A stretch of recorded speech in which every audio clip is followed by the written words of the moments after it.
The voice of Husker Nation is on the air. This is Hail Varsity Radio.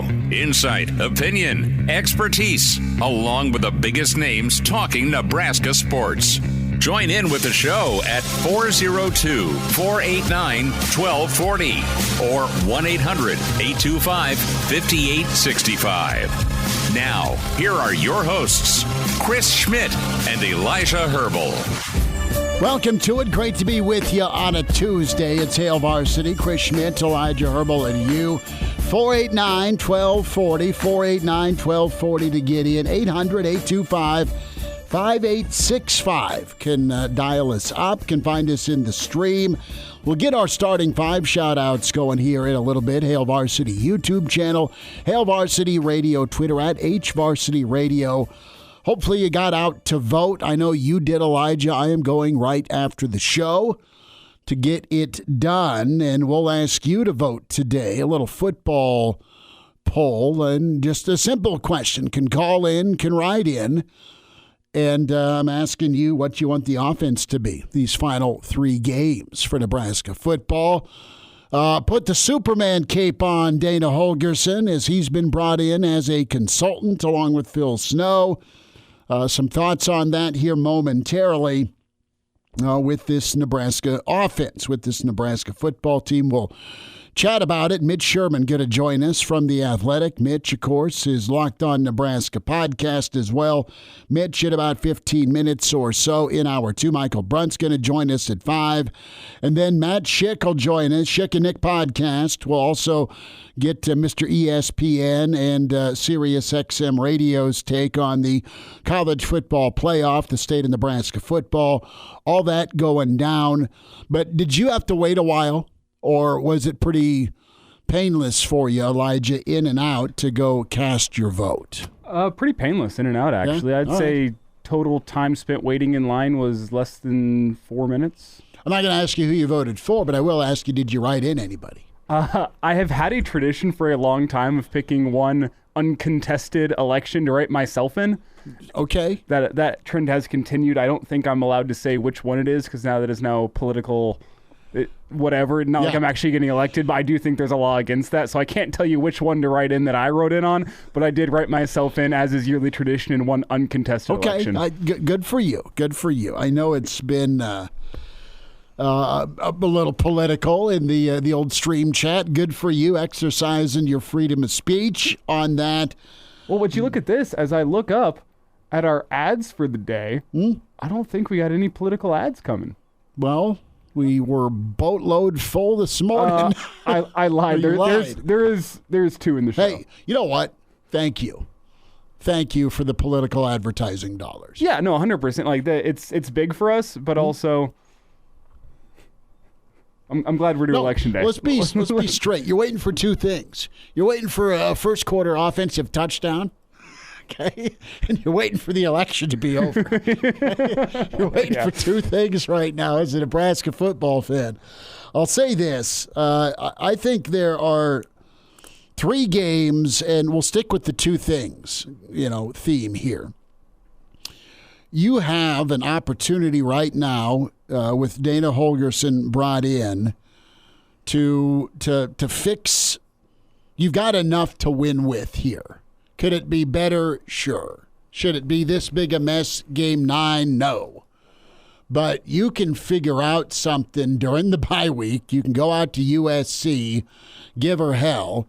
You can come back home against Wisconsin, give her hell. You can go out to Iowa City and give her hell. But you got to be competent. They have not been competent forever on offense. And Daniel Holgorsen's going to help with that competency. He will do that. Nebraska was probably chatting with him, kicking the tires back in January, as did Brian Kelly and LSU. He eventually settled on just kind of doing some analyst work for Sonny Dykes. And, it's been a long time. We miss him. But Mike Leach, we talk with the Pirate several times a year. And, we even off-air just talked to him a little bit about Dana because he loved Dana Holgorsen. Dana Holgorsen was his guy. Dana Holgorsen was one of his players with Coach Hell Mummy and the Pirate at Iowa Westland before that thing shut down. And then they went to Valdosta together, and then he was at Tech from Leach's start through 2007. And you might remember this as a Nebraska fan, and it was a shootout ball game. It was a hell of a good game. It was arguably Coach Pelini's best win, that 2010 Oklahoma State-Nebraska game, where Nebraska had to put up a boatload of points. I think it was a 45-35 shootout. We talked to Brandon Kenny about it a lot. He had 3 touchdowns that game. Niles Paul had a great response game. That was 2010, and it was a super impressive win. That 2011 Oklahoma State team knocked on the door of a national championship opportunity. The 2010 Oklahoma State team, I think, finished 11-2. But they had Blackman, the Biletnikoff winner.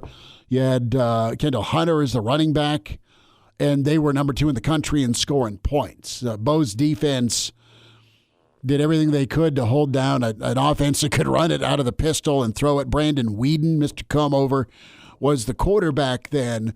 And that's the high point of some of Holgorsen's offenses. And listen, he's consulting. He is not calling plays. Here's what I believe.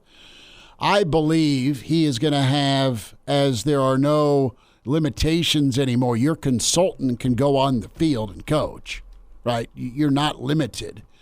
So I think Dana is going to do everything that he's asked to do by rule. And if I'm Matt Rule, I ask him to put some game plans together. And if it's still not fixed when it comes to, here's the game plan I'm going to help you with, Sat. It's your job right now to call the plays. Then I politely ask my dear friend and loyal comrade for several years to just worry about getting Thomas Fidone and Borkature open. Go coach the tight ends. Work on some edge blocking. Dana, the show is yours, dude. Call the plays. Get Dylan Wright. Pete Thamel's article laid it out. 1 touchdown, 6 interceptions the last several quarters for your phenom quarterback. A far cry from September.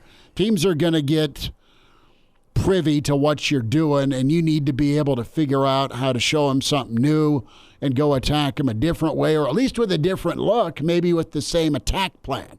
So I think Dana is going to come in here, give his 2 cents, and have an opportunity to maybe move into play calling duties if things don't get fixed with Sat. I think Dana's going to have a loud voice. This is just speculation on my part. I think Dana's going to have a loud voice with the game plan after he takes a hard look at what Nebraska can do. And the knee-jerk from some Nebraska fans is, well, it's an air raid guy. Uh-oh, what about running the football? Dana Holgorsen's going to look at the offense and say, here's what I think you can do well.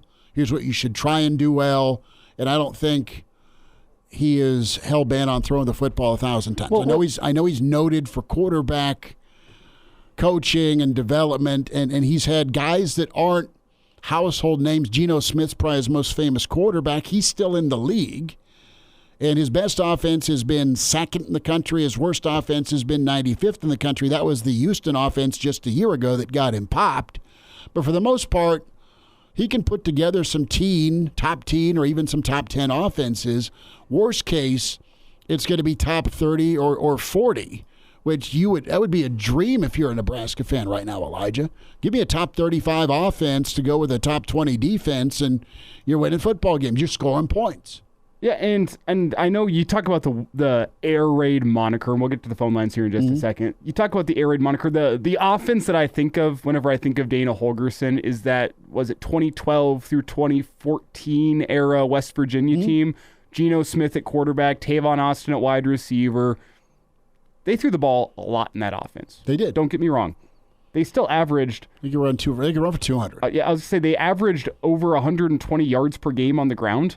Their starting running back averaged 5.5 yards per carry that season. And he also, don't get me wrong, caught the ball a lot out of the backfield as well. And that offense averaged 350 passing yards per game. It was most definitely pass first, but it's not like it was devoid of any sort of rushing threat. No. I mean, a lot of people saying, well, air raid, that doesn't work in the Big Ten. Look what Indiana's doing this year offensively. They have some balance to them because they're rushing for about 190 yards a game, which is more than the West Virginia, don't get me wrong, but they're still got almost 300 yards through the air. They're pass first. Well, it comes down to just, you've said it all football season long, comes down to commitment, comes down to efficiency. And Dana Holgorsen's a guy who knows efficient offense. And, if Dana's going to be here, he's going to probably want to say, you have got a couple of jobs open right now in the world of college football that are coordinator gigs. You've got a job that's open at Oklahoma. You've got a job that's open at Utah from a coordinator standpoint. But you know what? You don't bring him in.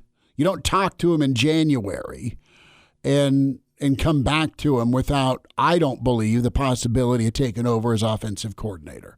We'll see where it goes. Who's with us? And your grandpa's on the line. And your grandpa, thanks for calling. Yeah, how you doing, fellas? We're good, man. A question I would pose to Coach Rule, as he says he's going to evaluate everything they're doing. When he first came here, he's talking about development. I want to bring guys here who say, you want to be developed, you want to play pro, we are a development program.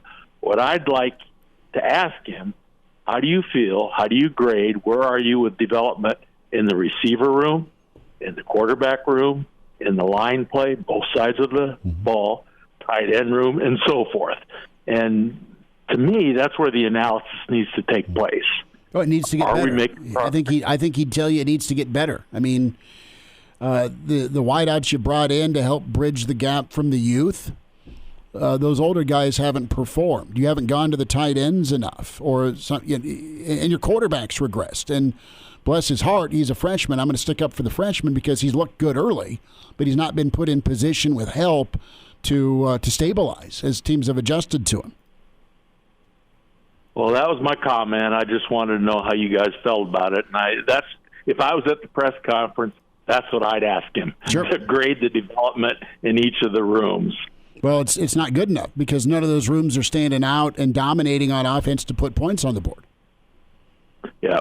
Thanks, okay, you, fellas. Grandpa. Appreciate it, man. Appreciate you, man. You too. Bye. All right. There he goes, you, Grandpa. He's in the stream chat, our starting five. We'll get another phone call snuck in here as well.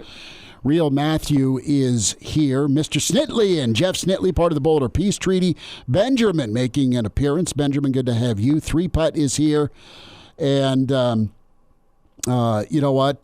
Snitley pipes in here with a good comment. Thanks to Coach Rule for giving us some hope for the remaining games of the season. And that's the secondary part of this conversation. It is. Is this realistically going to make any changes, or is this a head coach looking at the response of his fans to last week saying, hey, we need to give something just to give them something to think about? No, you need to. Do you need to give the team hope? Okay, first, you need to give the team hope. You need to give the fan base hope. But you've got 4 freshmen, Carter Nelson, Dylan Raiola, Ja'Cory Barney, 3 offensive players, first and foremost, that, all right, this can be an offense that I signed up for. I signed up to play college football and then go to the NFL. Scoring 18 a game isn't going to get either of that done. I'm not going to win in the college ranks, and I'm not going to have a great draft stock if I'm playing in a putrid offense. So he's given hope. Got to give hope to the guys on the roster, those young pups. And he's got to give hope to his team in the locker room and, yes, the fan base. Who's with us? And recruits as well. Don't forget about recruits, as Brian chimes in to say. We have Colton on the line. Colton, thanks for calling. Colton, go ahead. Hey, guys. I just had a quick question. With our running backs, after Raiola threw that pick and we ran the ball 8 times and it seemed like we kind of got something going there, why don't we start games out like that? I think even at the running back position, you need to let them get a feel for the game. And it just seems like, we get one running back in, he gets a few plays, and then he's out. And I think on that first 2 drives, we maybe ran the ball twice. Just interested what you guys had to say on that. Hey, Thanks, Colton, guys. thank you. Appreciate the phone call. No, it's preaching to the choir is what we think. Yeah, it's too choppy. There's no settle and rhythm, right? It's not that you can't throw the ball or mix it up. I'm all for keeping a defense off balance, but if you're having success running the football, stick with it. Stick with it. You got 5 yards that first play from scrimmage after UCLA had the ball for 7 hours. And then you go to 2 straight passes and you have the ball for 1:50, maybe, and then it's time to punt and you get it back to UCLA. Identify what you can go at, right? And try and establish that run game. And this is something that we nail him with a play action. This is something we've talked about for weeks in terms of creativity with the rushing attack. Like, you don't want to be too predictable. When you run the ball for 5 times, what's the defense think you're going to do on the 6th time? Probably run the football. It doesn't mean, though, to be unpredictable that you have to go throw the football or you have to go play action. There's other ways you can run the football that make it less predictable for a defense. Whenever you have some misdirection in the backfield, whenever you have some sort of reverse play, which you've seen work with success to Ja'Cory Barney this year, like, those are the times you can pull those things out and keep the defense on their toes while still allowing your running game to lather itself up and establish that mindset of running the football in a defense. Like, that's kind of one of the things we've been talking about for a couple weeks now whenever we refer to the lack of creativity in the rushing attack. It doesn't have to be downhill straight at a defense like it was on Saturday where, you know what, that 6th run, as opposed to turn into a pass, you can get a little creative with it. Well, the other Dave says, in Holgorsen, we trust. Black Hills, Brennan is here. Donnie Trump checks in. 3-Putt says, spread attack, Big Red. I don't care how it gets done, just get points. If I'm a Nebraska fan, that's all I care about. Uncle Larry is in. You have, and your grandpa, Justin is here. How long have we had that Tennessee game scheduled for 2026? Maybe we just been looking past the last 8 years for a showdown with Rocky Top. I like it. That's a theory. That's one theory. Coach Brandon for Holgorsen is here. Good to have all of you in. Anonymous checks in. We'll talk with Mitch Sherman. Cliff, good to have you down in Florida. Mitch Sherman on the way with Hail Varsity. It's that time. Hey, Mitch. Mitchie.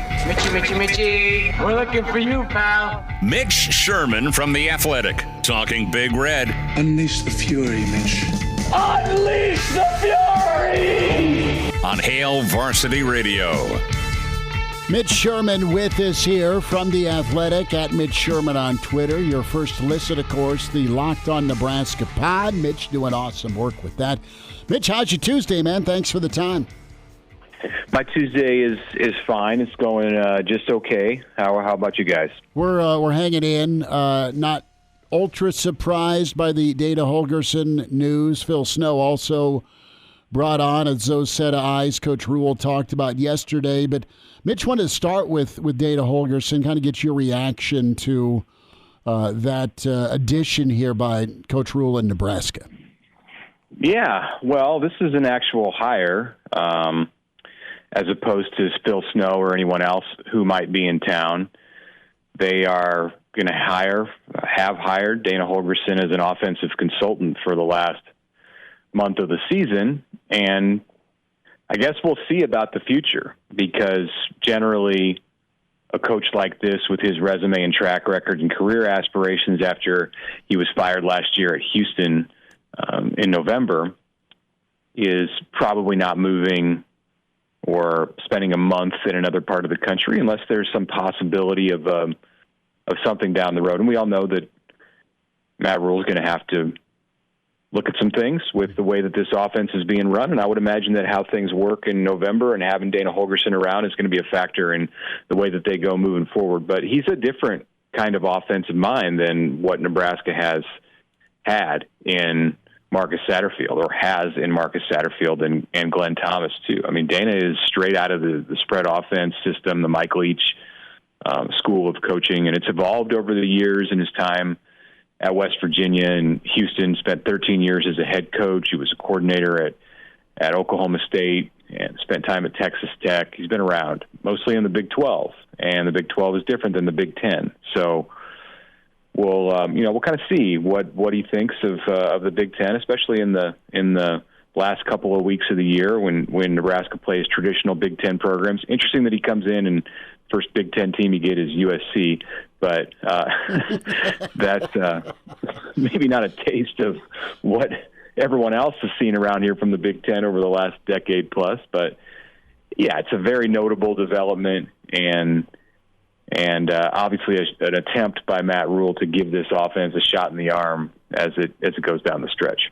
Do you think the hire of Holgorsen, bringing him in here as a consultant, not sure what his role is going to be long-term, if there is a role long-term, we can make assumptions there, but want to get your thoughts. Does it fly in the face of what Matt Rule has said previously about what he wants his offense to be? Run first, I formation, huddle up, kind of that old school style of offense. That's what he said. That's what he's kind of alluded to. Does this fly in the face of that with Holgorsen and his history?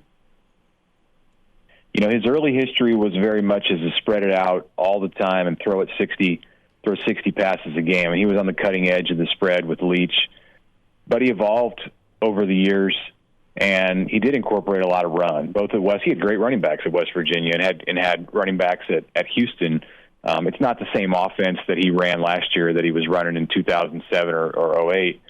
So I don't know in the sense of what Matt Rule wants to do with the running game if this flies in the face. I don't think it flies in the face any more than what the Huskers are doing right now with the run game. What Rule wants, and he's run various versions of pro style, spread, huddle, no huddle, whatever it is. What he wants is an offense that's going to score points and help put his team in a chance to win. I wonder, Holgorsen has not necessarily been a part of the system that was defensive first. As a head coach, as a coach with Leach, with Gundy, those are offensive first football teams. And I think Rule he always has been a defensive first guy, have a defensive mindset. You have to win with defense in the Big Ten. I don't think Nebraska is going to change from that. So we'll see. Maybe some of this with Holgorsen too is to see what he thinks of this and how much he likes it. And there's no guarantee that even if Nebraska wanted to bring him on beyond November, that he would want to do it based on what he sees from the last few games of the season. Mitch Sherman's with us here from The Athletic, Hail Varsity Radio, at Mitch Sherman on Twitter, Locked On Nebraska podcast. Mitch, I want to go back to your column with The Athletic yesterday, just how critical November is. And yeah. I commend Coach Rule for having, peers that like a Holgorsen. I mean, that's a nice ad to try and help fix an offense, to go get a guy that's been head coach for X number of years on top of successful stints as an offensive coordinator with quarterback development and explosive offenses. That's big. That input will hopefully not too little too late for Nebraska fans. That being said, November's critical, not only to get one more win, but just showcase potential future Huskers, Mitch, and current Huskers, because as you wrote, man, no one signed up for this offense. Yeah, and what they've done today in bringing in this outside view of the offense is it's taking action. It's what I believe that Nebraska didn't, what Nebraska needed to do. I don't think that it was not like a necessity that Nebraska had to take the headset off Marcus Satterfield and say we got a new play caller. Finding success is not as easy as just doing that. Like you have to have the coach in the booth pushing the buttons, who knows the system and knows the skills of the players and what's going to work. And it's not all, I know we want to just throw dirt on him and say it's all, everything that's gone wrong is about Marcus Satterfield. But like Rule said on Monday, Satterfield's not the reason that Nebraska has dropped passes, and Satterfield's not the reason that the quarterback has failed to see a linebacker in front of him when he makes a throw. And yes, the coaches ultimately are responsible for how the players are trained, and it all kind of works together. But something needed to be done this month, and they've done something. I think they'll do more, and that's big because you couldn't just sit around and wait until December. And Rule spoke on Monday about how he's not going to chase players on his own roster. He believes that the players here have it good, and they're in a good system, and they get treated well, and they're building something. So that should sell itself. But the reality is, the fact is, that there are other places who do it well and have a lot to offer players too. And if Nebraska sat steady in all through the month of November, whether it finished 6-6 or 7-5, 5-7, it was going to send a certain message to everyone on the team and everyone that Nebraska is recruiting that there was not the urgency that some might be looking for. So I think this is a mix right now. It's a healthy mix of what needs to be done. Starting to take action immediately as you get into the bye week, and then we'll just kind of see how this evolves over the month. Mitch, a lot out there today, people considering or assuming the fact that Dana Holgorsen, not just a short-term consultant over the course of the next 3 games, then out the door once December rolls around. That's been flying around today. Don't know either way, but Snow, that's the interesting name. Phil Snow coming in as a defensive analyst. What do you make of that as a guy to come in and consult with the defense? We don't know how long Tony White's going to be around for. Does that strike you as a guy that could be here long-term, or what's your read on bringing in Phil Snow as a consultant defensively? Well, Nebraska would like to keep Tony White around, and Nebraska has a secondary coach in John Butler who has aspirations to be a defensive coordinator. So Phil Snow is a guy who retired after his time in Carolina with Matt Rule. He was at Baylor with Rule, was at Temple with Rule, and has he decided to come out of retirement and work a full year? We have no idea. I mean, this one strikes me more as just exactly the way that Rule spelled it out. Like, I'll take him literally to his word. In what he said on Monday about bringing in outside people to just get eyes on the program. He said he would do whatever it takes to fix this.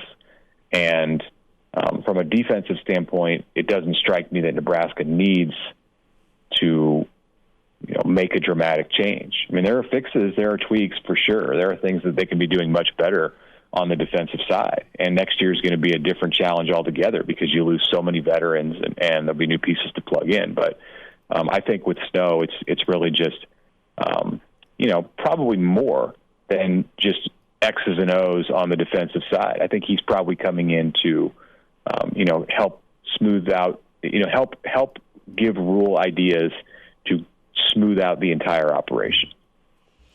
Mitch, college football playoff reveal tonight. Where do you think Indiana comes in?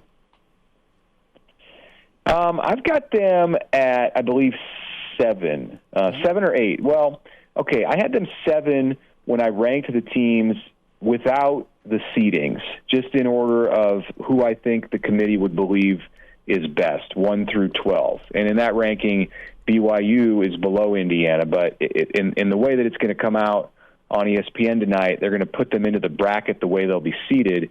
And the 4 conference champs from the 4 Power 4 conferences are going to be 1, 2, 3, 4. So that puts BYU up into that 4 spot.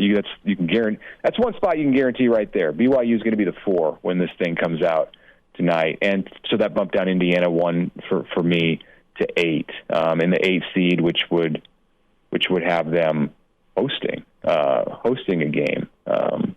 In the 5 through 8 are going to host games in the quarterfinals, hosting the 9 seed. That would be something. And the Hoosiers at this juncture have earned it, but they've still got to play Ohio State and Michigan, and even a 1-loss Indiana team, I don't believe is necessarily a guarantee because of the strength of the SEC, and there's going to be a lot of conversation through the next month about which one of the 2 leagues gets 4 teams in. Is it the Big Ten, with Indiana and Penn State there? Is it the SEC with 2 loss teams, maybe even a 3-loss team?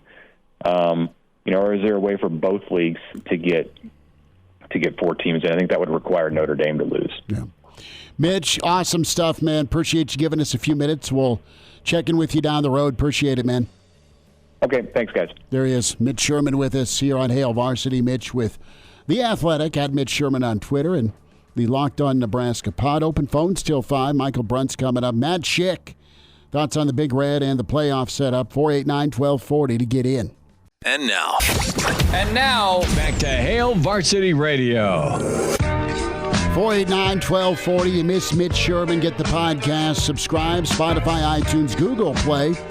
and search Hail Varsity Radio. Give us some feedback. We appreciate it, good, bad, or ugly. The review is wanted. Hail Varsity YouTube, like and subscribe there. Roger's on the phone lines. Roger, thanks for hanging tight. Go ahead.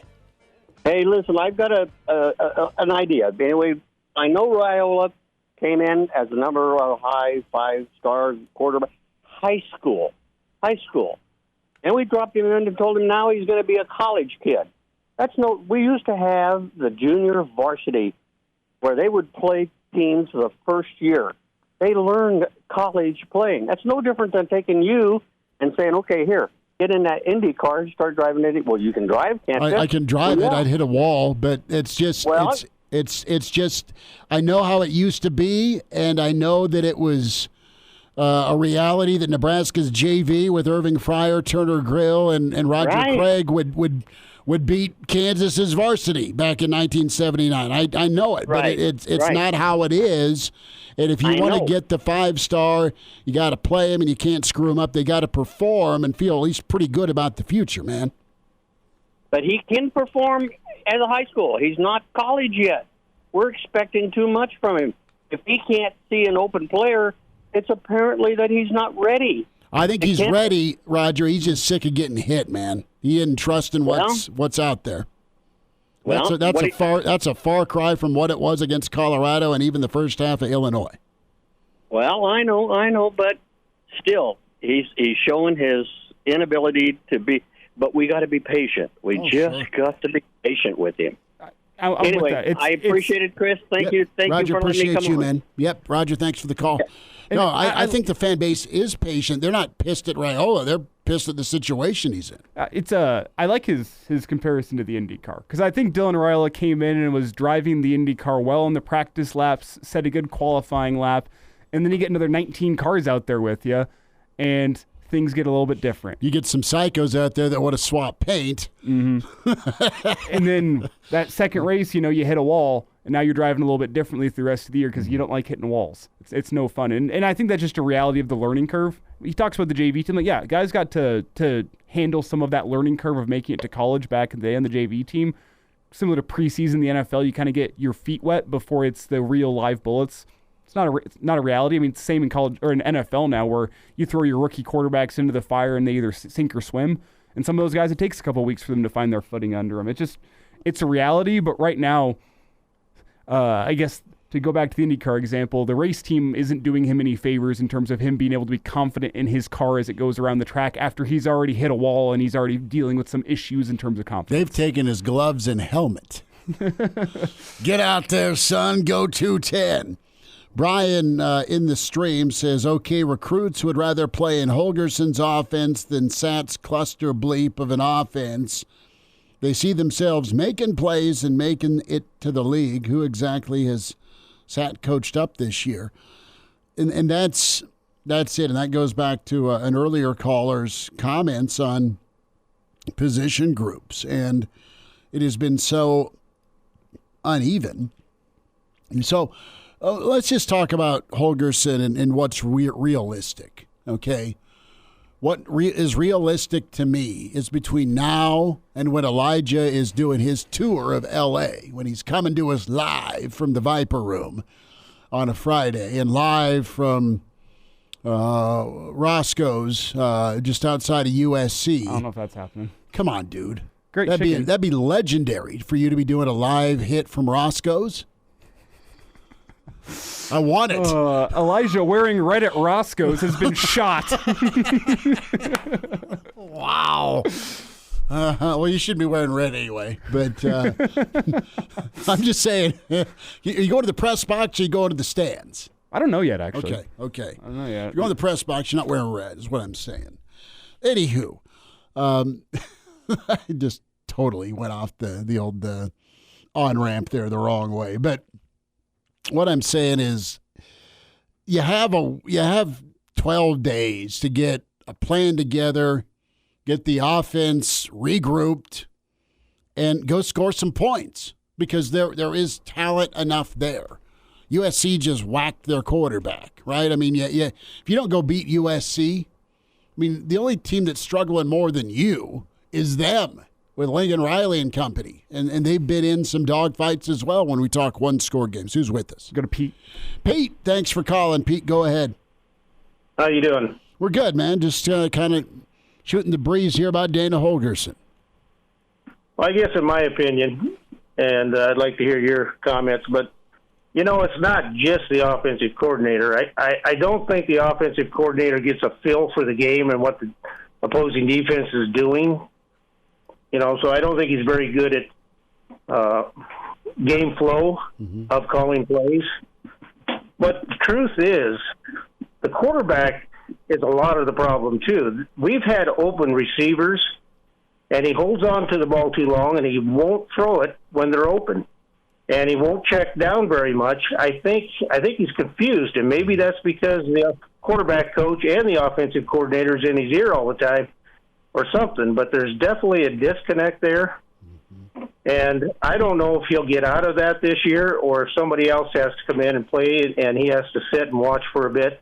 But there's definitely a problem at the quarterback position with that offense. It's just it's being gun shy, Pete. Just to let it rip is how I look at it. And what's going on is there's not been an adjustment to that zero pressure. I mean, Illinois started it. Other teams have followed suit. I mean, where they're going to take away his first read, and does he get to his second read? Is he trying to get out of the pocket? He's not standing in the pocket, and this isn't get in line and punch Dylan Day. It's just what's been going on with some of the defenses. So they take that. So where's the adjustment, right? We've talked about hot routes, and you saw it a couple of times against Ohio State after they brought some heat on third down, but you haven't followed suit with the adjustment. To get back to what Rule said yesterday, is there's blame to go around. There's not blame that falls at one big person's old hat feet. to pass out. One thing I would say that's the counter argument to that point is a good offensive coordinator has plays within their offense that they will call to get a quarterback back into rhythm, to They're get a quarterback answers. Confidence, yes. That answer type play where this is what the defense is showing us. Our quarterback's losing confidence. Let's call some of those plays that we know we're good at, those pet plays, the identity of our offense that we can use to get our quarterback back into rhythm, get some confidence back. If I could make one more comment. Sure. We are very personnel predictable on play calling. Yes, they are. They are. We have to get away from that because defenses know just on personnel and who's coming in and where they're lining up what we're going to run. And you cannot be that predictable. Well, it's a mess, Pete. We'll see if it gets fixed a little bit, and that goes to development. You should have other options, other bodies to go to if you want to run the same play, but use different personnel. Pete, appreciate you. Thanks for chiming in. 489-1240 to get in here on Hail Varsity. We'll get to more of your comments in the stream. Can log on Hail Varsity YouTube. Like and subscribe there.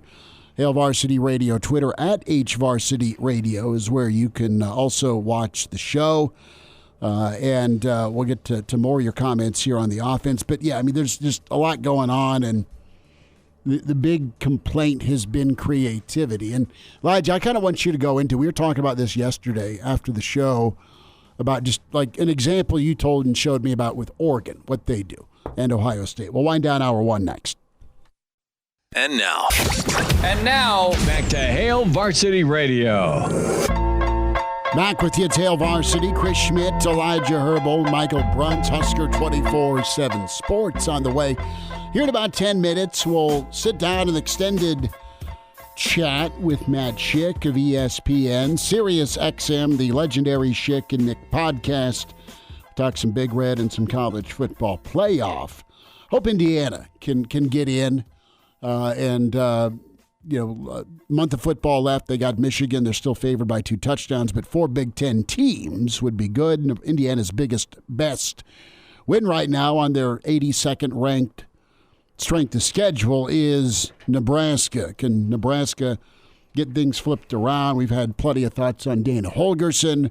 It's a good work, good hire by Nebraska and Matt Rule to get him in and try and fix and flesh out some things with this offense. Elijah, let's kind of paint it with this term and topic of creativity on offense. Wait, I had this whole segment planned out to talk the politics, the campaigns, the election. Did I get that wrong? No. I need the politics of creativity on offense. But simply what Ohio State or Oregon does with some film you see, and we're going to try and talk it out versus show you because we don't have exclusive rights permission given to us by the Big Ten and the Big Ten Conference. But on some play action stuff, you see Oregon, you see Ohio State do some misdirection where it's Nebraska's, what do they do well when they run it? They pull, right? They run behind the right side of the offensive line. Yeah. Okay.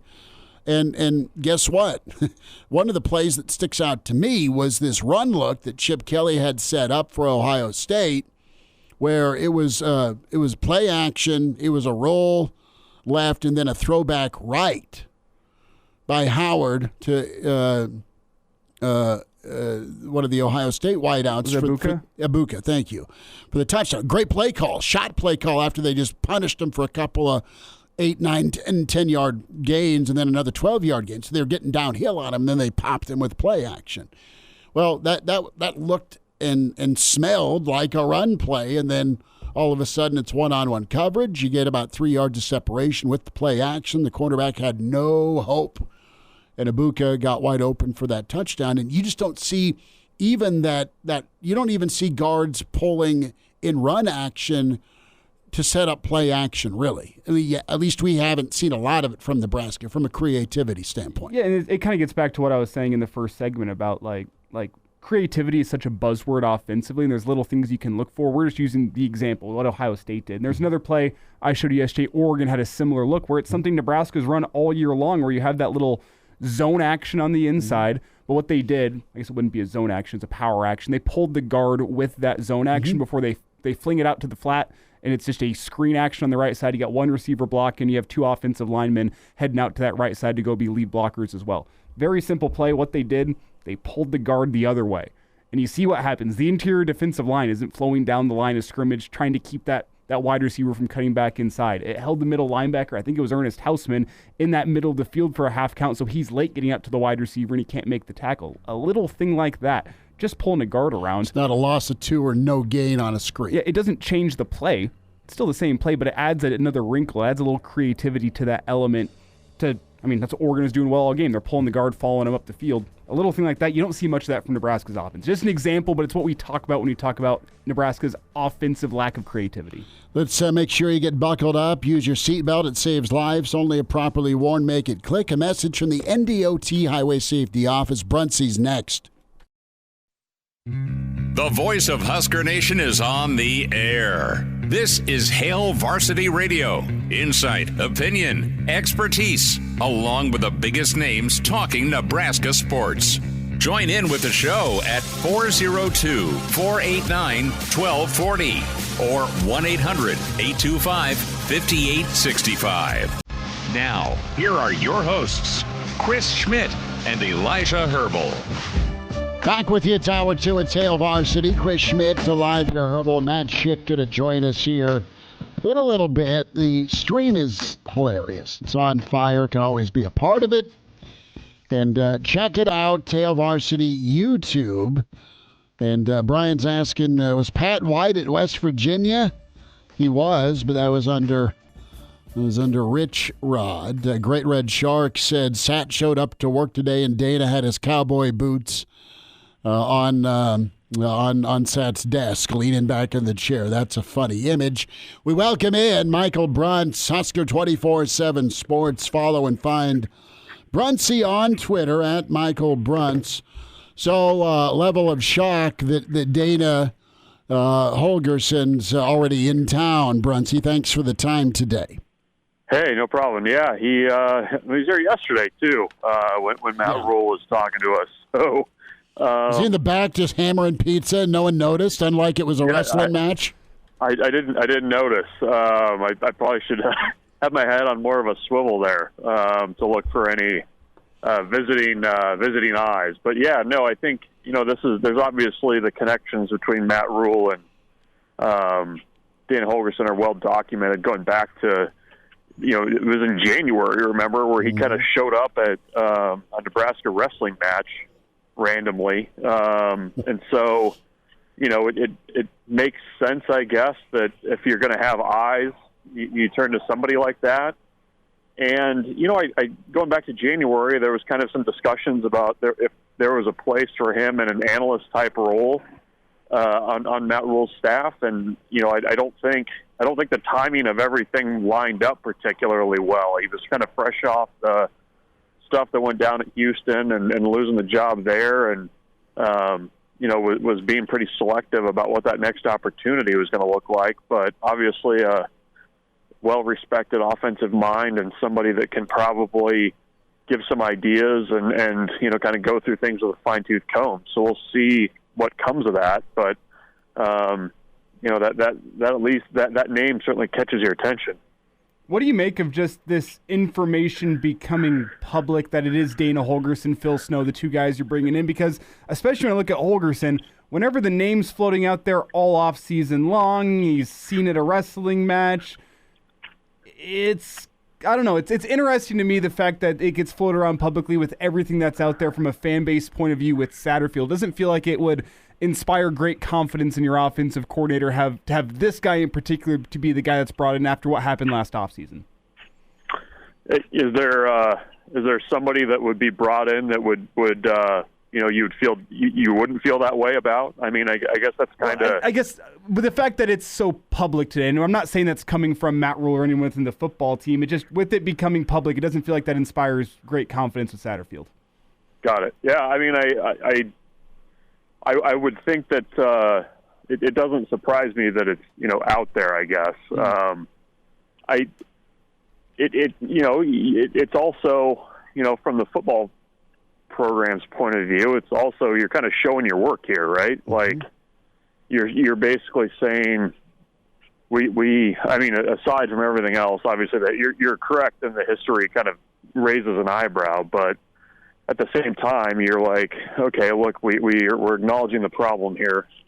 We, this is who we're bringing in to do it. It's not just the Bobs coming in to push some paper around. But I do think, that's kind of the idea there is kind of showing your work a bit and saying, look, we're going to really take a look at this problem. And, it's not just Satterfield either. I think the fact that, you've got a number of positions that I would say are probably not playing up to what you would like them to be. I think they're kind of taking a close look at everybody. So, it's interesting that, he even kind of brought it up yesterday, but I mean, I think he values other people's opinions. He's not afraid to, kind of see what other people think about it, and maybe you come out the other side with some ideas. I mean, it's unfortunate that we kind of can't get a little bit more indication from Matt Rule until next Monday about kind of what the goal is there. I mean, is this a long-term thing? Is it for 3 games? Is it a month? What is the plan? But I mean, I think it's definitely a sign that Nebraska's taking what's gone on, certainly this year and last year as well, pretty seriously. Bruntz, I look at like the most memorable team that Holgorsen OC'd to me was that 2010 Oklahoma State team. Kendall Hunter, you got Comover, the 84-year-old quarterback that was pretty good. Blackman at wideout. They scored just a boatload of points, and pretty memorable game in Stillwater with Bo and company. And that is peak Dana, where they run the football for $200, they throw it for $3 bills, and they're scoring 45 a game. He's a good enough offensive mind to be adaptable and help out in a Big Ten. I know they open with USC, but you end with Wisconsin and Iowa and those defenses. So to me, and this is all speculation on my part, but it is, you bring him in, he assesses what he thinks of your squad. Okay, here's where you need to lean, Matt. Here's what you need to do, Sat. just my humble 2 cents. And then I would put him to work, man. He's paid. He's on staff. Put him to work with some game plans.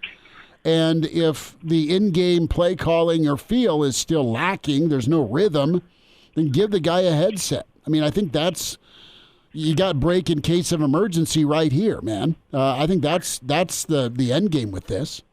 Sure. No, I mean, and you could also say that you're getting a lay of the land now for whatever's beyond the next 3 games. I mean, that's one way to look at it as well.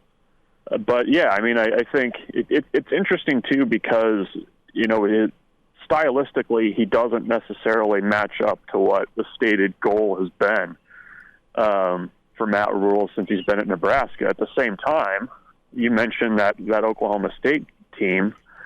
I mean, they don't look like the plodding 3 yards in a cloud of dust Big Ten type team, but they ran the ball really, really, really effectively that year. And if you look into his numbers, they've done a pretty nice job of that. You know, there's a lot of ways to do it.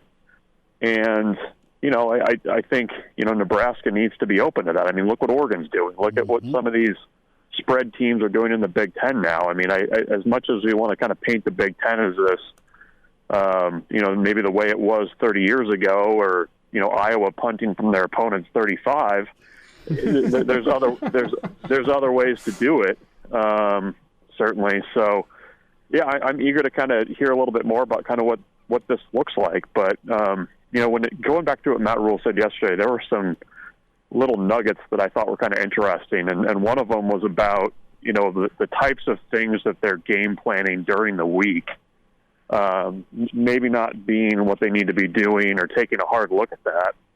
And, you know, I'm eager to see if that's one area that he can maybe help. And I would assume so, given everywhere he's been and what he's done. It's Michael Bruntz with us here, Hail Varsity Radio, talking Dana Holgorsen, Phil Snow, the 2 names being brought in. Holgorsen obviously being the bigger of the 2. What's your reaction to Phil Snow being brought in as a consultant defensively? That's kind of flown under the radar a little bit today. Not the same name necessarily that Holgorsen is with his experience in college football, his high-powered offenses, his head coaching stops. I mean, who could forget the Geno Smith and Tavon Austin West Virginia squad? That was incredible to watch. Mm-hmm. Phil Snow doesn't have that same kind of acumen, kind of flown under the radar. What's your response to that addition in particular as he comes to consult with the defense for the final 3 games? Yeah, that one to me was probably a situation where I would not be surprised if, like, he's actually kind of weighed in on some things anyways throughout the year. Yeah, he's definitely kind of gotten caught up in the wash of the Holgorsen name, but, you know, in terms of kind of the Matt Rule orbit and his rise as a head coach, I mean, there's nobody that was there are very few people that were as important as Phil Snow was. I mean, he was with him at Temple. He's with him at Baylor, Carolina. You know, defensively, they were always pretty solid, and a large reason was, you know, Phil Snow. And so, yeah, I mean, I think he's somebody that Matt Rule trusts. I think that, you know, maybe he's able to kind of take a look at that one. To me, seems more about personnel and things like that, rather than just like, you know, it's time to scrap things or you're doing things wrong. Like, I think that just kind of having that extra set of eyes on some guys would be good to have. And the other part of it is, too, I mean, you kind of in July had this, I mean, for lack of a better word, I mean, it was kind of a shotgun marriage with John Butler and Tony White and kind of adding somebody late in the process. I mean, maybe there's, you know, adding another voice to those meetings and the defensive meetings can kind of bring about some other ideas as well. So, I mean, that one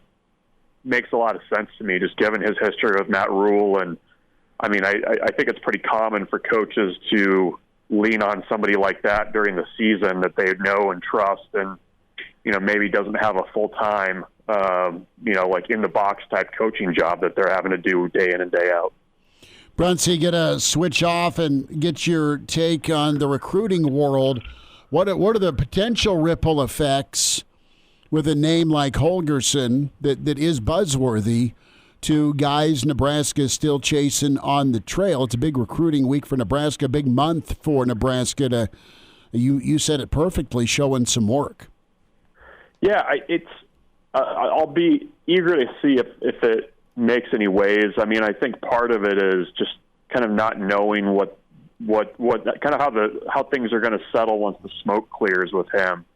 I think you probably need to have a little bit more clarity on that situation before you're able to, really kind of get the bump from that. But I don't know. I mean, it's if you're at least leaning towards a little bit more of, a little bit more wide open offense, I mean, that has to be attractive to skill position players. But I don't know. I mean, I don't know that there's necessarily an immediate bounce, but, we'll see in a month or two, depending on what happens. That might be one area that might help a little bit. But this week is huge for Nebraska recruiting wise, because with the change of National Signing Day now being on December 4th, you don't have that same kind of 3 weeks to host visitors and go around and, do the flight tracker stuff that you did for 3 or 4 weeks in December before. I mean, you got to be really dialed in. Most of the class is already, wrapped up and has been for a long time, but there's still some options out there for Nebraska that they're exploring, and this is going to have to be a really busy and productive 3-4 days on the bye week here. Yeah, somebody get that plane tracker guy a double shot of espresso for the first week of December. Yeah. I tell you what, it's about right. Bruntz, thought on Nebraska basketball, men's squad able to get the W yesterday to open up the season. Bryce had a nice game. What's your outlook, man? Do you think they're tournament fringe worthy? And I know I'm asking at the beginning of the season, not during bubble watch, but just overall, sure, with what they've compiled, do you like the squad that Fred has? It's always bubble watch, Schmitty. We're always watching that bubble. One game in. That's the final score was a good scroller. Like if you just saw that on the bottom at ESPN at 2 a.m, you saw Nebraska won by the score that they did, you'd think that was pretty good night for the Huskers. They certainly struggled. They had to make some shots late. Connor Essegian looked really well, looked good in that 7-point stretch that he had late to kind of put it out of reach. But I think I like the pieces. I like the veteran nature of this team. I'm kind of curious to see what that rotation in the post looks like, and whether Nebraska is able to kind of run through that stretch 4 as they have in the past. That's a huge part of Fred's offense, and I think that kind of remains to be seen who's going to be the trigger man for that. But I think a lot of the pieces that they had last year that they were able to kind of reproduce in different players, and as you kind of get along in the season a little bit more, and I think the rotations should actually probably be pretty dialed in, by the 1st of December. Like I feel like you can kind of see where things are headed, but they won. They've got some things to work on, but that's an okay opener, I think. And we'll see. There's Bethune-Cookman on Saturday, I think. So we'll see if they can look a little better then. Yeah, it's did they go Moneyball with this squad a little bit? They can't replace Giambi/Kisei, but they're trying to recreate him in the aggregate. It feels that way a little bit, and like you got Griffiths, you got Essegian. Like I think that's kind of the approach there, but they're going to miss Rink Mast a lot, I think, and we'll see if Morgan can step into that role. How they're going to use Burke and what they're able to get out of Mia, but once they start playing Big Ten level talent and things like that, like I said, at the 5 and in the post, I'm curious to see how they do and how they rebound, especially. Michael Bruntz with us, Husker 24/7 Sports, at Michael Bruntz on Twitter. Bruntz, you have a good Tuesday. Thanks for the time, man. Anytime, guys. Thanks. Appreciate you. There he is, Michael Bruntz with us. We'll dive in Huskers and college football playoff. Matt Schick next. And now, back to Hail Varsity Radio. Back into it, it's Hail Varsity. Chris Schmidt, Elijah Herbel. Let's talk some college football playoff reveal. Also thoughts on the Big Red Matt Schick with us. Can find him on Twitter at ESPN_Schick. You hear him with Sirius XM. You watch him on ESPN. And you download the Schick and Nick podcast with Hurrdat Sports. Schick, we're into November, man. How are we doing? Doing great. It was the way you set up my resume. It really sounds like I never sleep. I'm always busy. I'm always doing something, and I do appreciate that. I should add a few more. I'll send you a few more updates. No, I will gladly read off the list of accomplishments, achievements, and we were batting it around here before we jumped on with just the Schick exercise program, and you know what is. The audio du jour and your podcast. You're not death metal when you're firing up the old stationary bike. No, I'm. Yes, I got a Peloton. I bought it for Kelly, which sounds like, hey, wife, you're fat. Here's a bike. That's not true. It's like. It's like, here, I got you this vacuum. You think you could work a little bit? No. That's, I have purchased 3 vacuums for my wife, but she picked them out, I swear. That's right. She's like, this gift sucks. I'm like, exactly. But that last one was a terrible joke. I know. I was kind of feeling the rhythm there, but no, it was good. I bought it for.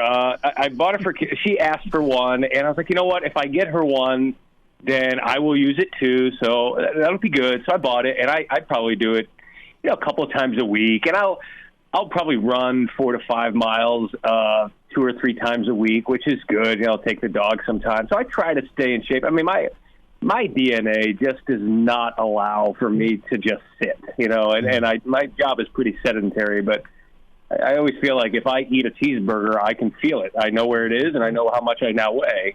My metabolism is very low. I was, raised in an asthmatic home, whatever that means. So I've got some issues, but we're firing it away. But yeah, on the Peloton, I turn the sound down, I turn the music down, and I listen to podcasts. I listen to things that can help me become knowledgeable in college football and just help me work while I'm working out. So let me tell you, there's nothing like pedaling on the Peloton while listening to Dan Wetzel's voice and take on the college football playoff. Well, you haven't lived till you're in the corner there trying to do a bench or some sort of stretch, and you're giggling to yourself because you've got Schick and Nick in your earbuds. And I'm the weirdo in the corner on 56th and Pine Lake from time to time.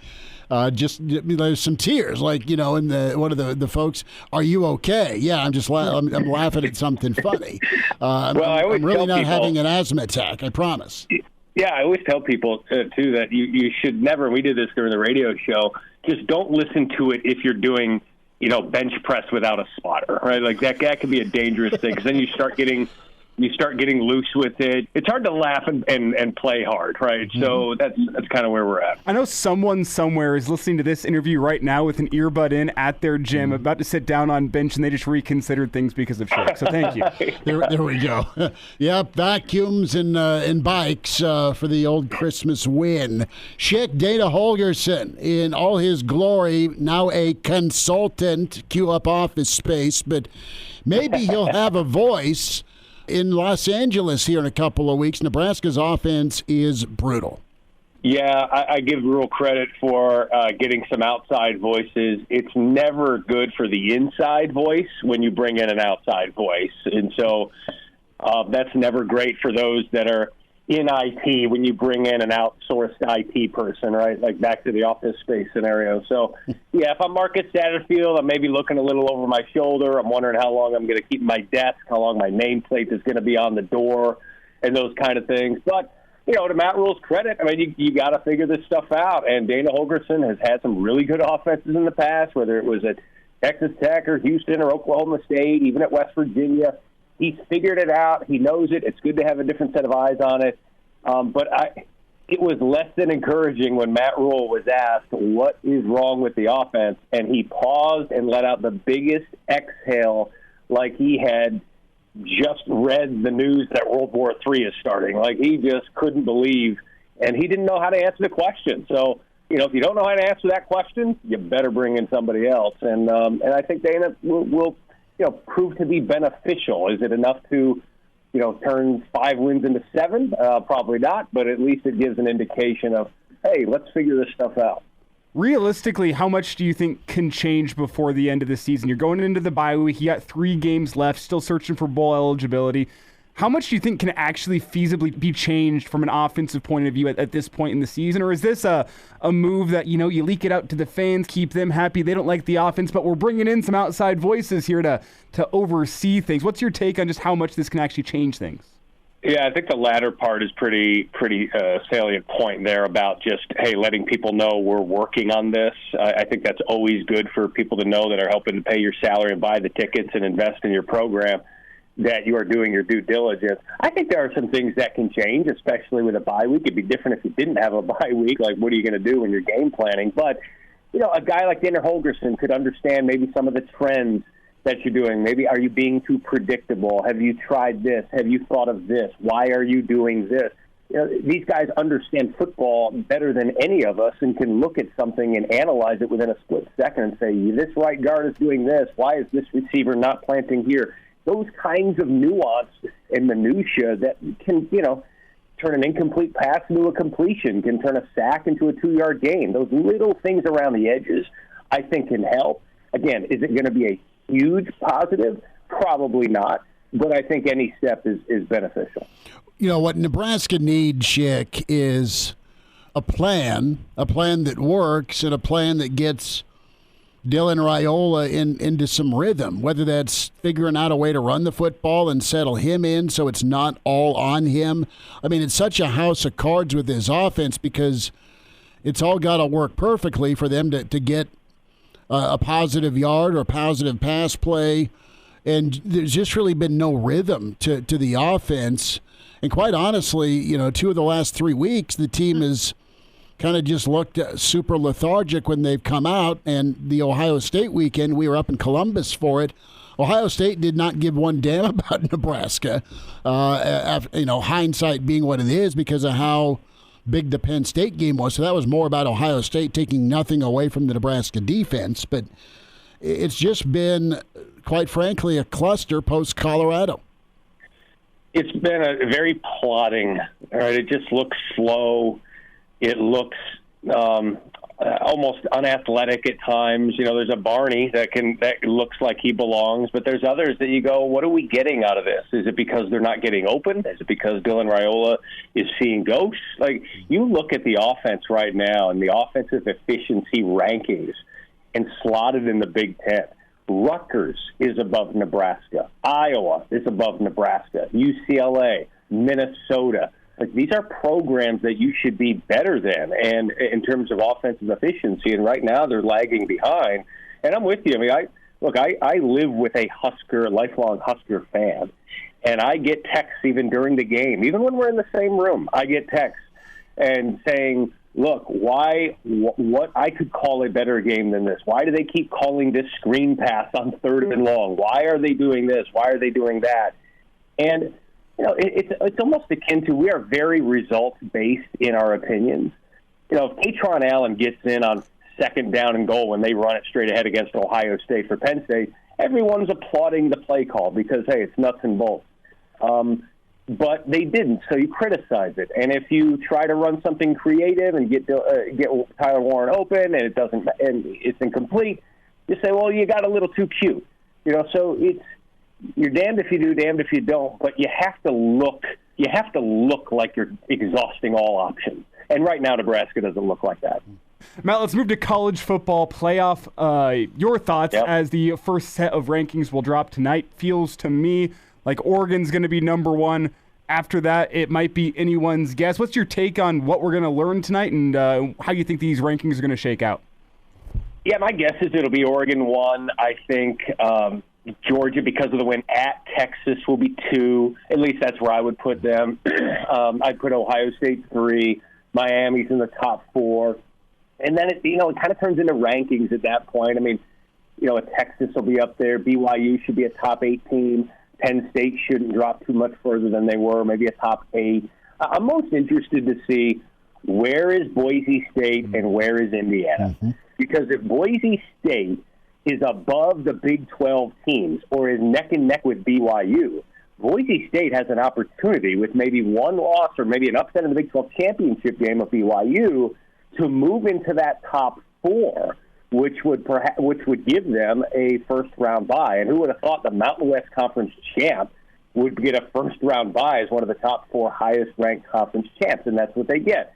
Top 5 are automatically in, top 4 get the bye, and that's not specific to Power 4 conferences. And so that could make things very interesting. Now, as a football fan, I would much rather Boise State host a first-round game on the blue turf and welcome in a team like Tennessee or Notre Dame or whatever it is to be that team and not be a top 4, but that'll be interesting. And then for a team like Indiana, how much do they value the fact that they've dominated, but how much do they value the fact that they've dominated against teams that aren't really even receiving votes in the AP poll?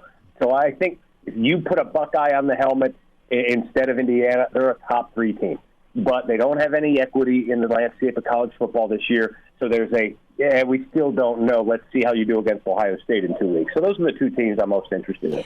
What's the margin of error for Indiana? Say they drop their one, prove-it game moving forward against Ohio State. Say it's a 10-point loss.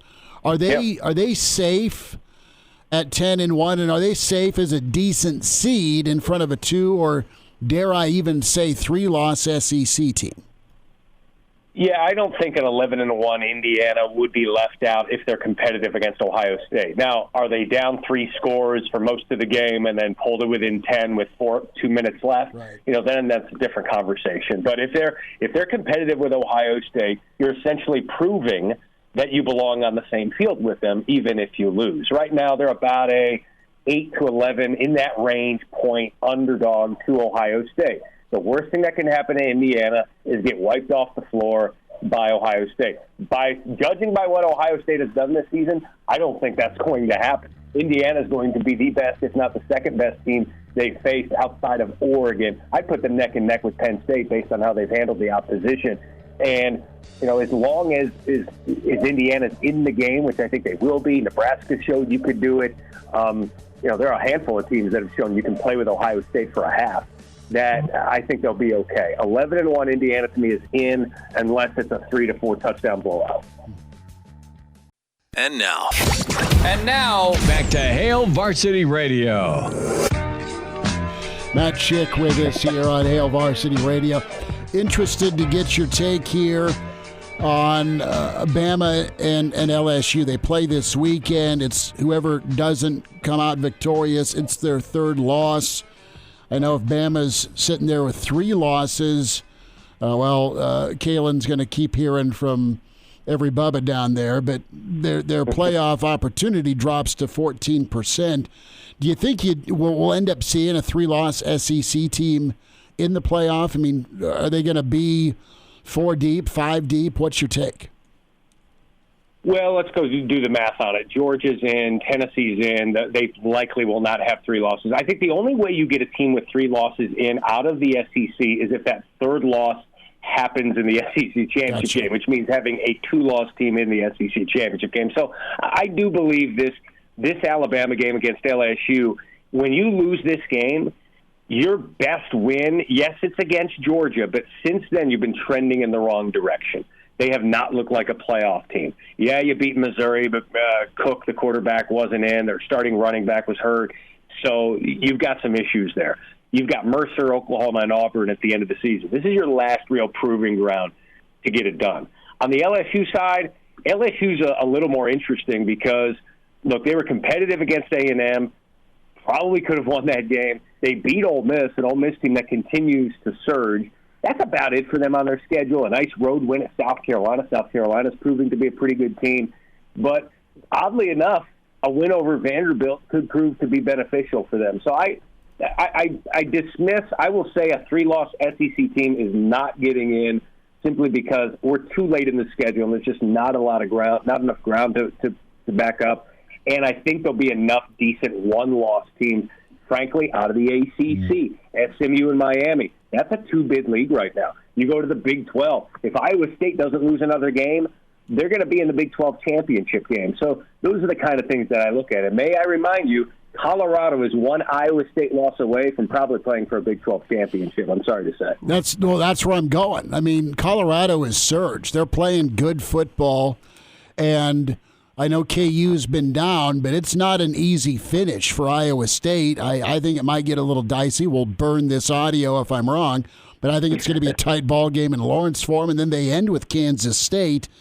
They got stung by Tech last Saturday at home.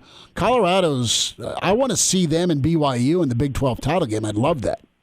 Oh, it'd be great. It's a tough test this week against Texas Tech. Like even Deion Sanders was asking, what do they throw there? What do they throw there? Tacos or something? And they said tortillas. Yeah, he said tortillas, and he's like, is that allowed? Are they allowed? Is that legal? Are you allowed to do that? I guess they'll find out this weekend. But then you've got Utah, which is a run-of-the-mill program now after they've lost a handful of games. And then Kansas, like you said, which has been competitive in every game, and Oklahoma State, which feels like it's quit on the season. So Colorado is going to be favored in likely every game the rest of the season. I haven't looked at the point spread this week. My guess is they're favored by a small margin. So, moving forward, I think they're in great shape. The fact that Iowa State has been in they've blown out a couple of teams, but they've been in pretty competitive games with some coin flips. Even UCF came back on them. West Virginia was tight. So I think they're going to be in some competitive games down the stretch, and that'll open the door for Colorado to play for a Big 12 championship. And just like we all thought, a few years ago when BYU was independent and Colorado was in the Pac-12, these two teams could play for the Big 12 championship. Matt Schick is with us here, ESPN and Hail Varsity Radio. Matt, as we wind things down, aside from the obvious being a game like Oregon, Georgia, what matchups do you want to see in the college football playoff? What are some teams, some games that you think if these two teams get matched up, it's going to be must-see television? Do you have any in mind as of right now? Well, I mean, the helmets are going to be awesome to just see out there, especially in these home games. Like, I would love to see, like, if the matchups worked out, like Aston Genty and Boise State hosting like a Penn State or a Tennessee or a Texas or something like that if they took on another loss. Like that, to me, these first round games are what it's going to be about.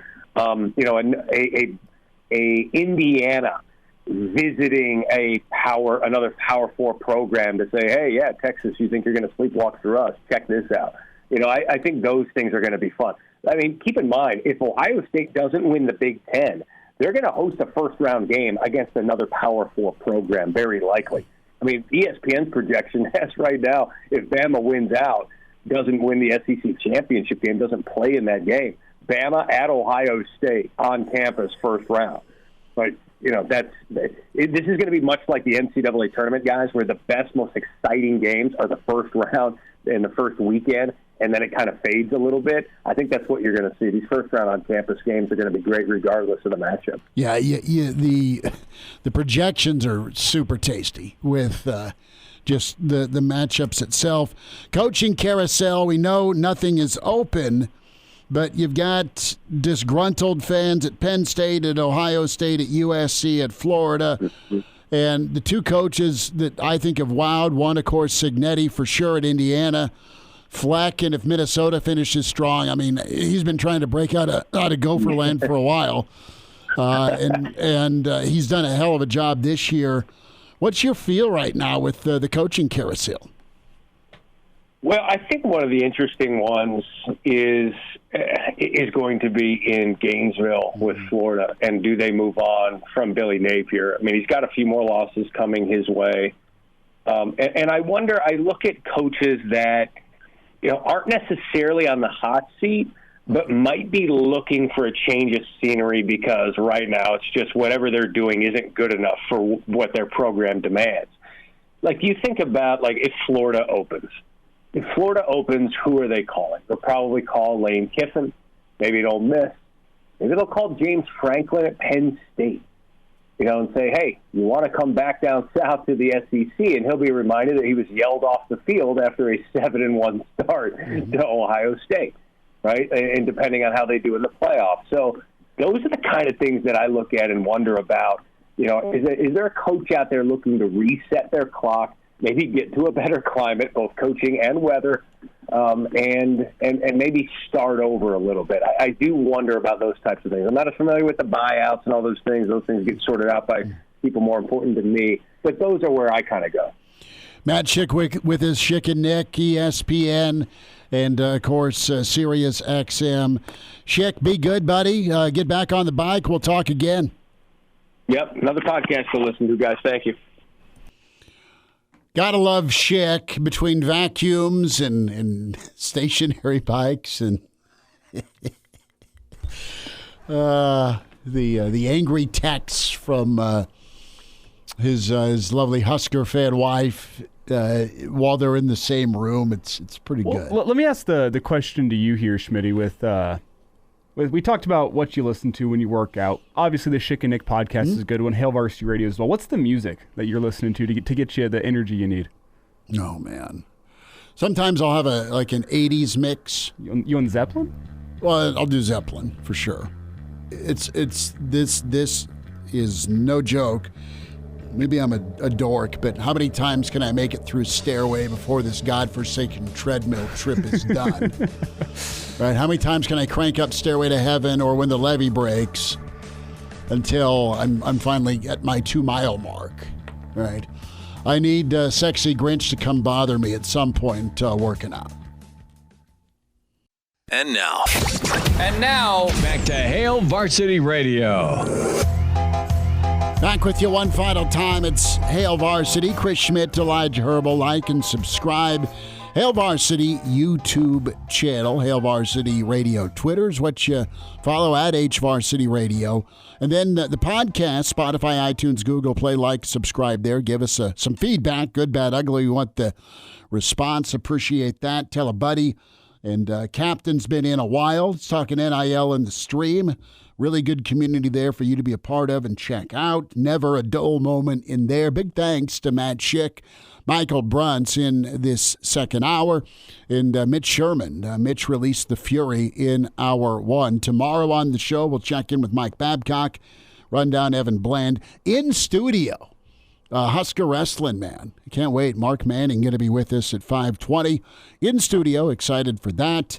And we'll have our regular crew as we wind down the week. It's been nothing short or sort of dull this week, despite it being a bye. You're ticked off about Saturday yesterday, and totally get it. Nebraska's made some moves to improve the offense, and you got Dana Holgorsen, the topic, and Stephen, love you, man, says I should have been a write-in campaign, my name. I want nothing to do politically with running. Now, I wouldn't be surprised someday if my dear buddy Garth Glissman, the associate commissioner of the SEC, assuming he's not running college football someday, wouldn't be the governor of the great state of Nebraska. We'll get that write-in campaign started now for 2028. G Unit for president in 2028 and in 2032. Well, I already told you, I wrote myself in on one uncontested election here. So, there's a chance, Schmitty, we could wake up tomorrow and I could be working a different job. It's always potential. I know we haven't told everybody what to vote and which campaign I'm even running for. I have friends on both sides of the aisle. I don't get into the old sword fight with, here's what you need to think and believe. I just kind of let live.